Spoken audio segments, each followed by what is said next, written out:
Всем привет! Сегодня я собрала помидоры, они у нас начали портиться. Мы не обрабатывали от фитофторы их ничем, и вот они уже начали подгнивать.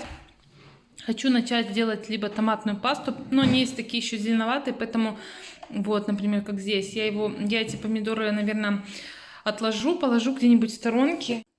Здравствуйте, дорогие мои зрители! Сегодня я буду заниматься готовкой. У меня сейчас не так уж много времени, только вот пришла и решила что-нибудь по-быстрому приготовить нам всем пообедать. Поэтому сегодня у меня будет суп с фрикадельками. Я взяла мясо, его перекрутила и делаю такие фрикадельки. Стараюсь сделать поменьше, потому что не люблю, когда они слишком большие, крупные. Руки смочила водой, чтобы фарш не прилипал. И вот такие катаю шарики. Сейчас у меня Стеша пошла в 1 класс. И она у нас при садике, поэтому я сейчас ее пока забираю днем до обеда, она в садике, в школе-садике, потом забираю ее домой, потому что она не хочет оставаться спать, так как мы все равно встаем рано. Она не высыпается, но вот уговорить ее оставаться на сон пока что не могу, поэтому первые дни вот эти я ее забираю домой. Ну а дальше будем смотреть, когда я выйду на работу, у меня не будет уже получаться ее забирать днем, не всегда будет получаться, поэтому ей придется по-любому оставаться на дневной сон.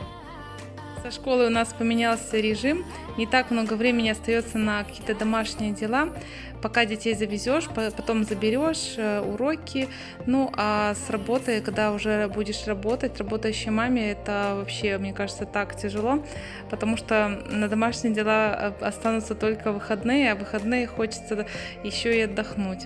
Вот такой вот супчик у меня получился, я не зажаривала ни морковку, ни лук. Что тебе дать? Салфетки? Да. Агния у нас приболела, стала так разговаривать. Молодец, вытирайся.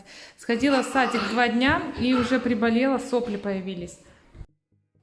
Пока что этот месяц Агния со мной дома. После садика, после этих пару дней она сразу приболела. Появились сопли и даже, наверное, была небольшая температура. Такая ночью она была горячеватая.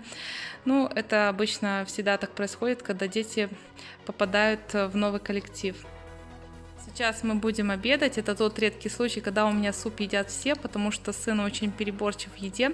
Из супов он ест только борщ и вот суп с фрикадельками, поэтому сегодня я угодила для всех своих детей, и мы вместе обедали.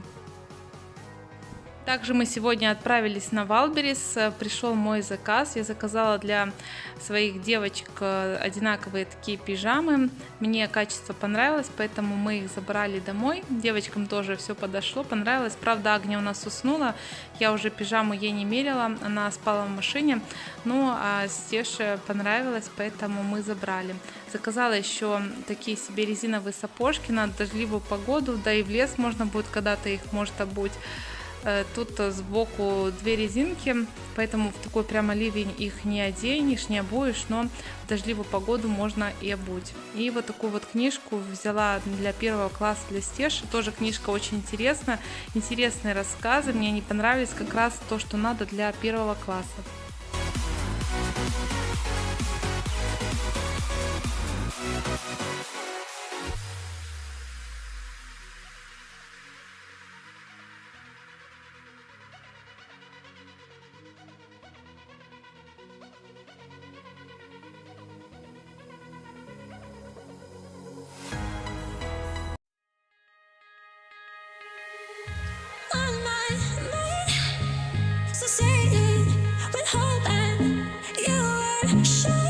Сейчас покажу, что я докупила Стеше в 1 класс. 1 сентября у нас дарят вот такие вот книги, учебники дарят всем детям. И Ярославу дарили, уже давно такая традиция. Дальше докупила вот такие вот закладки. Очень удобно оказались закладки. Вот здесь фиксируется благодаря вот этим вырезам. И очень удобно, например, сейчас они занимаются вот по этой книжке. Вот так вот фиксируется. И потом очень удобно открывать нужную страницу. Потому что я докупила еще вот такие вот магнитные закладки. Ярославу тоже покупала. И они мне, честно говоря, как-то не очень нравятся. Стеша еще захотела себе пенал. Увидела, хотя у нас пенал был вот такого вот плана. У нас был пенал. Здесь стерка. Фломастеры тоже докупила. Надо было в 1 класс. Они там много чего рисуют. И тут ручки, карандаши, все такое самое необходимое. Ручки надо самые простые, обычные. Вот такие вот шариковые ручки для 1 класса. Стеша у меня левша, пишет левой рукой. Ножницы купила ей, тоже нам надо были в таком вот футляре. Такие вот веер цифр надо им. И у Ярослава был, но где-то мы потеряли. Клей, карандаш, счетные палочки. Здесь я брала на проезд такой вот конвертик для ее документов. Вот такой вот, как он называется, коврик или как, не знаю, под еду, под что они будут его использовать. Нам надо все предметы подписывать обязательно. Вот такой вот конверт с тетрадками, тут тоже докупила я то, что необходимо. И вот такие вот конверты тоже, не знаю, вроде бы 2 или 3 их надо было. Взяла тоже для каких-то вещей, папок, что там надо будет. И докупила вот такой вот альбомчик. Ну, и вот здесь у нас еще линейка. И вот такие вот карандаши. Ну, они такие двухцветные, поэтому много цветов. Ярослава я тоже такие брала.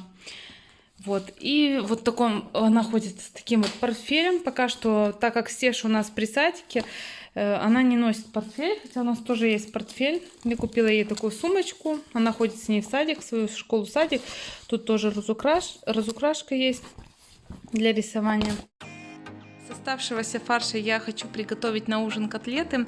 На гарнир у меня будет картофельное пюре. Я взяла хлеб и батон, вот так вот перемешала, добавила туда водички и все перетираю блендером. Затем буду добавлять фарш.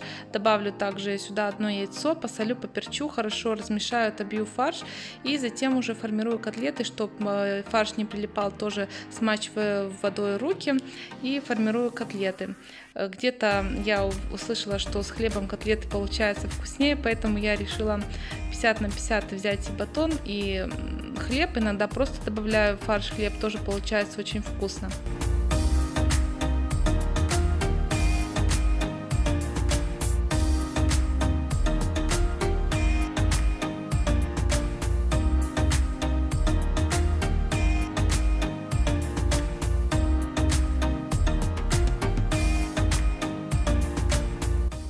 Котлеты получились очень вкусные. Я их обваливала вот так вот в сухарях и затем отправляла в сковородку. С одной стороны обжаривала, затем накрывала крышкой и уже тушила под крышкой. И сегодня я также займусь кетчупом. У меня очень много помидоров. В этом году я решила шкурку не снимать. Раньше я ошпаривала все помидоры кипятком, затем снимала эту кожуру. На это уходило очень много времени, поэтому я решила попробовать вот так вот все сразу. Порезала помидоры на кусочки, затем перетерла на мясорубке вместе с луком. И мне очень понравился такой вариант. Намного быстрее, меньше уходит времени и тоже получается вкусно.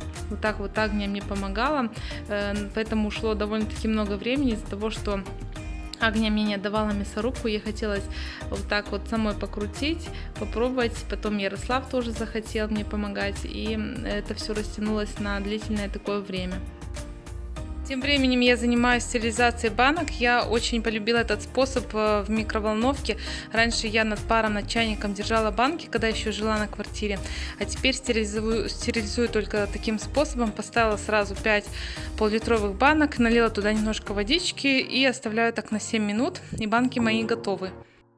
Кетчуп по этому рецепту я готовлю уже давно. Когда-то на сессии попробовала у одногруппницы. Она из дома взяла баночку такого кетчупа. Мне он очень понравился. И я у нее попросила рецепт. Поэтому теперь всегда делаю вот по этому рецепту. Правда, тут еще идет уксус. Но я никогда не добавляю. Томаты и так отлично стоят без уксуса.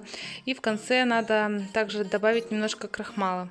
Из помидор я каждый год делаю томатную пасту, кетчуп, также лечо всегда ставлю. И еще я делала аджику. Аджику тоже каждый год готовлю. У меня муж ее очень любит, я тут так особо не люблю. И также хочу в этом году еще поставить солянку, если у меня получится, потому что папа мой собирает грибы, много у него грибов. И вот хочу попробовать, потому что как-то один год ставила, мне очень понравилось. Разливаю кетчуп по банкам, закатываю и отправляю под одеяло до завтра. На этом буду заканчивать свое видео. Завтра у нас тяжелый день, 1 сентября. Дети идут в школу, Стеша первый раз. У меня сразу 2 линейки. Вначале к Стеше, потом к Ярославу. Поэтому надо лечь пораньше спать. Я давно не могла записать видео. Точнее, записала, пока замонтировала, озвучивала. Поэтому так долго выходило видео. Всем пока-пока.